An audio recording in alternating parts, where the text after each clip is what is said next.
FCI ഗോഡൌണുകളിൽ സംഭരിച്ച് പൊതുവിപണി വിൽപ്പന പദ്ധതി വഴി സംസ്ഥാനങ്ങളിൽ വിതരണം ചെയ്യുന്ന അരിയുടെ വിതരണം കേന്ദ്രം നേരിട്ട് ഏറ്റെടുക്കും. ഈ അരി സംസ്ഥാന ഏജൻസികൾക്ക് നൽകേണ്ടതില്ലെന്ന തീരുമാനത്തെ കേരളം എതിർക്കും.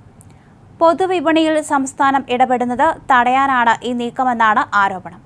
സംസ്ഥാനത്തെ പൊതുവിതരണ സമ്പ്രദായത്തെയും തീരുമാനം ബാധിച്ചേക്കും.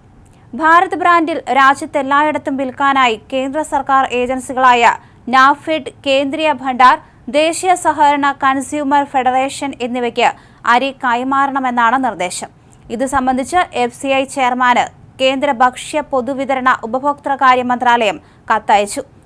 ഭാരത് ബ്രാൻഡിന് വേണ്ടിയാണ് ഇതെന്നാണ് ആരോപണം. ഈ വിഷയം ദേശീയ തലത്തിൽ കേരളം ചർച്ചയാക്കും.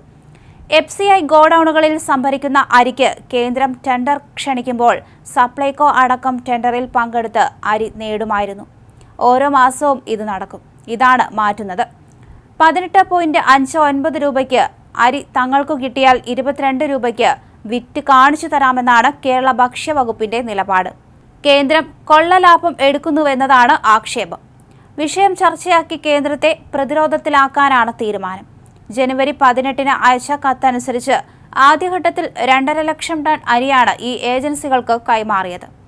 ഇതനുസരിച്ചാണ് കേരളത്തിലടക്കം ഭാരത് ബ്രാൻഡ് അരി വിതരണം ചെയ്യുന്നത്. FCI ഗോഡൌൺ വഴി സംഭരിച്ച് കേരളത്തിൽ അരി വിതരണം ചെയ്തിരുന്ന സപ്ലൈകോയെ വമ്പൻ പ്രതിസന്ധിയിലാക്കും. വിപണി ഇടപെടലും അസാധ്യമാകും. സപ്ലൈകോ അക്ഷരാർത്ഥത്തിൽ പ്രതിസന്ധിയിലാകും.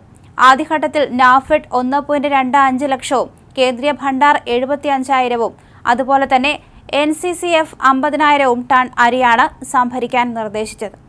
ഭാരത് ബ്രാൻഡ് അരി വിൽപ്പന എങ്ങനെയെന്ന് വിശദീകരിച്ചുള്ള രണ്ടാമത്തെ കത്ത് FCI ചെയർമാന് പുറമെ 3 കേന്ദ്ര ഏജൻസികളുടെ MD-മാർക്കും കേന്ദ്ര ഭക്ഷ്യ മന്ത്രാലയം ജനുവരി 30-ന് അയച്ചുവെന്നാണ് റിപ്പോർട്ട്.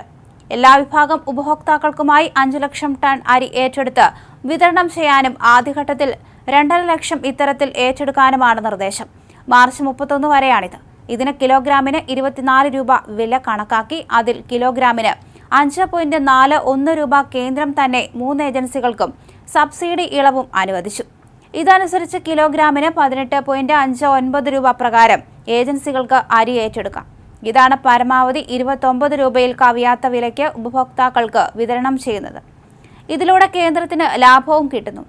സംഭരണത്തിനും മറ്റും ഏജൻസികൾക്ക് വേണ്ടിവരുന്ന ചെലവ് കൂടി കണക്കാക്കിയാണ് ഈയൊരു തുക കേന്ദ്രം നിശ്ചയിച്ചു നൽകിയത്.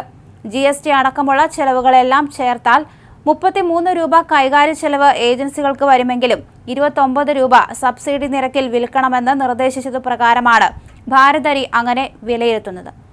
FCIയുടെ പക്കൽ സ്റ്റോക്കുള്ള അസംസ്കൃത അരി മാർച്ച് 31-നകം 3 ഏജൻസികൾ വഴി മാത്രം വിതരണം ചെയ്യാനാണ് നിർദ്ദേശം. ഭാരത് അരിയായി ഇപ്പോൾ വിൽക്കുന്നത് വെള്ള അരിയാണെങ്കിലും ചുവന്ന അരിയും FCIകളുണ്ട്. അത് മറ്റ് ഏജൻസികൾക്ക് നൽകുന്നില്ല. ഇതോടെ അരി വിപണിയിൽ സംസ്ഥാന ഇടപെടലിന് കഴിയാത്ത അവസ്ഥ വരും.